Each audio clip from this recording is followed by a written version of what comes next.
Bonjour à tous, j'espère que vous allez bien. On se retrouve pour une vidéo concernant la violence. Donc se protéger, reconnaître la violence et la restituer. Alors, il faut bien comprendre que lorsque vous avez affaire à des personnes qui ont des comportements violents, souvent ce sont des gens qui reproduisent des schémas de comportement, des mécanismes de défense, qu'ils ont appris, d'accord?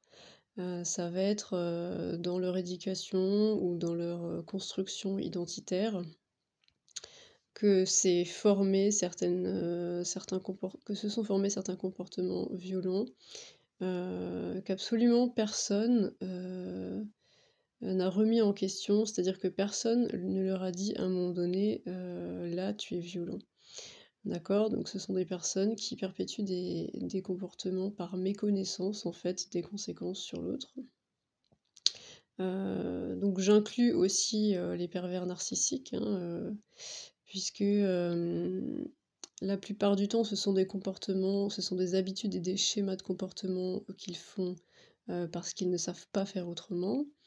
Heu, quand vous allez remettre ça en question, vous allez, en fait, remettre en question beaucoup plus que ce qu'il n'y paraît, d'accord? C'est la violence qu'ils vous montrent, c'est la pointe de l'iceberg et tout ce qu'il y a en dessous, c'est vraiment à la limite leur identité, leur histoire et leur, nommer la violence et leur dire: «Là, tu es violent», ça peut remettre en question beaucoup de choses et vous pouvez avoir des réactions de défense en face qui peuvent être, comment dire? Vraiment très intenses.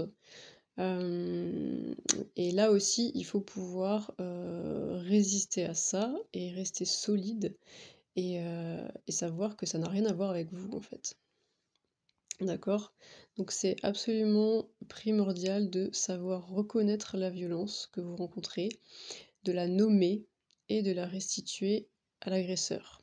Si vous ne faites pas ça, elle va vous atteindre, vous blesser, voire, bousiller totalement votre estime de vous-même, alors qu'elle ne dit absolument rien de vous, OK? Ça, c'est très important à entendre. Quelqu'un de violent est un agresseur. Quelqu'un qui subit de la violence est une victime, d'accord? La victime ne doit pas, comment dire? Se déprécier et se laisser complètement, détruire par quelqu'un en se disant: «Si cette personne est comme ça avec moi, c'est de ma faute». OK? Jamais, jamais. Personne ne doit être violent avec vous. Vous avez le droit au respect. Vous avez le droit, à ce qu'on respecte votre intégrité physique et psychique. Vous avez le droit à ce qu'on respecte votre dignité, d'accord? Ça, ce sont des droits fondamentaux. Donc, pour ne pas subir et rester victime quand vous êtes face à quelqu'un de violent, vous devez apprendre à vous défendre et à vous protéger. Vous devez refuser tous les comportements qui vous font violence. Ça peut être des remarques blessantes, ça peut être des insinuations, ça peut être de la pression psychologique, ça peut être du chantage affectif, d'accord? Et vous avez le droit de dire non. Vous avez le droit de dire non quand on vous fait une demande. «Non, je n'ai pas envie», c'est, une réponse valable. Vous n'avez pas à vous justifier tout le temps dans vos prises de position, évidemment, sauf si vous vous êtes engagé à un moment donné à faire quelque chose ou engagé dans un projet, vous avez engagé votre parole. Là, évidemment, il y a quelqu'un en face qui attend quelque chose de vous et si vous manquez à votre parole, il va falloir vous expliquer.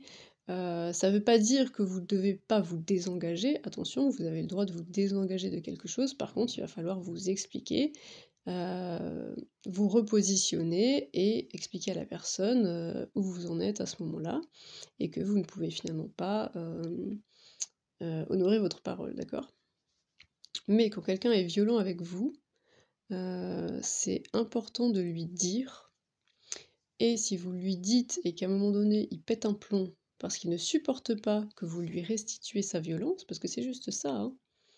Quelqu'un qui s'énerve contre vous, qui vous insulte, si vous lui dites: «Je refuse ta violence, je refuse que tu sois violent avec moi», et qui pète un plomb, c'est qu'en fait, il supporte pas sa propre violence. Donc là, laissez-le s'autodétruire, hein. Ça c'est pas votre problème, en fait. Si la personne est violente, ce n'est pas, de votre fait, d'accord? Chacun est responsable de ses réactions et de ses comportements, OK? Et dans la relation avec un pervers narcissique, le pervers va tout faire pour déclencher des réactions chez vous. Il va tout faire pour qu'à un moment donné, vous pétiez les plombs et vous faire passer pour l'agresseur. Donc ça, c'est vraiment et ça, spécifique à la perversité, d'accord? Tous les gens violents ne font pas ça. Tous les gens violents n'ont pas ces mécanismes, de perversion, aussi, subtils et retors, en fait, hein. C'est presque du machiavélisme, là.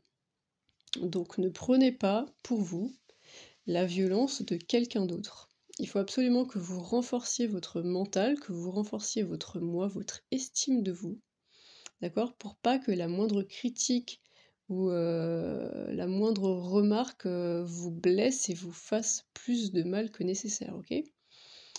Et dans le même ordre d'idées, vous avez, le droit au respect de vos limites. C'est-à-dire que si la fidélité, par exemple, est importante pour vous, refusez qu'on viole vos valeurs et qu'on vous soit infidèle.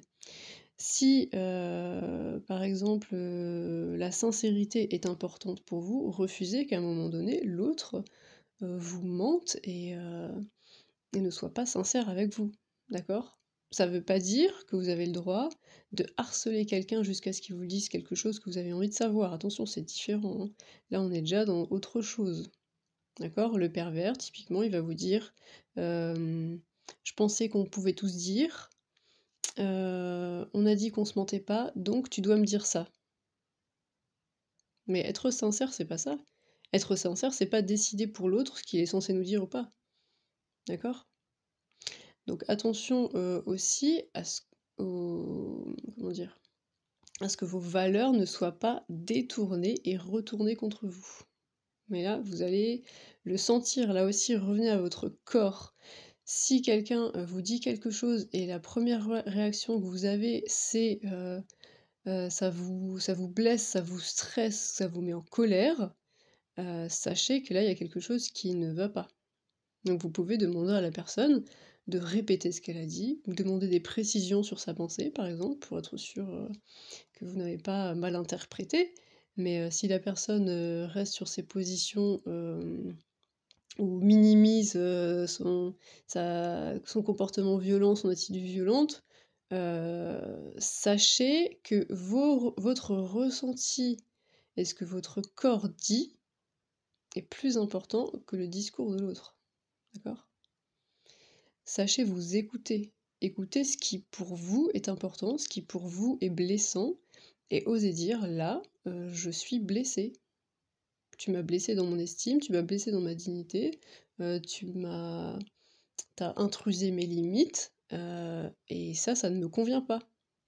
Donc vous allez très bien voir si la personne en face, elle est réceptive et elle peut dire: «Ah bah, excuse-moi, ce n'était pas mon intention», ou si, là encore, elle va retourner la situation contre vous et vous dire que vous êtes trop sensible, que vous interprétez tout de travers, que vous faites toujours la victime, enfin bon. Quelqu'un qui retourne comme ça la situation alors qu'à la base il a été violent et vous avez le droit, même si vous êtes sensible, vous avez le droit d'être sensible en fait. Donc là aussi, assumez totalement qui vous êtes, d'accord? Et une personne qui commence à vous isoler, parce qu'elle a des mécanismes, violents, elle le fait exprès pour pas que vous puissiez comparer avec vos autres relations. Si vous gardez, vos amis, là c'est précieux, gardez toujours vos amis, ne sacrifiez pas vos amis pour une relation amoureuse par exemple, parce que vous allez vite vous rendre compte qu'en fait, personne d'autre ne réagit comme ça. Les mécanismes de violence, les mécanismes pervers que vous allez reconnaître, que vous allez, comment dire? Pas reconnaître, c'est quoi le mot que je veux utiliser? Repérer chez l'autre, vous allez voir qu'en fait, il se retrouve chez personne d'autre, d'accord? C'est uniquement avec cette personne que vous avez, voilà des dialogues comme ça, sans queue ni tête, totalement confus, où vous savez plus qui fait quoi, qui a dit quoi et qui est responsable de quoi, d'accord? Donc là aussi, c'est un gros red flag. Si c'est des insinuations, des remarques, à double sens, ce genre de choses, refusez ça, refusez ça. Demandez à la personne de préciser sa pensée, de préciser ce qu'elle veut dire et où est-ce qu'elle veut en venir et refusez, qu'on vous manque de respect. D'accord? C'était ma petite vidéo du jour. N'hésitez pas à liker, commenter, partager et je vous retrouve très bientôt pour une nouvelle vidéo.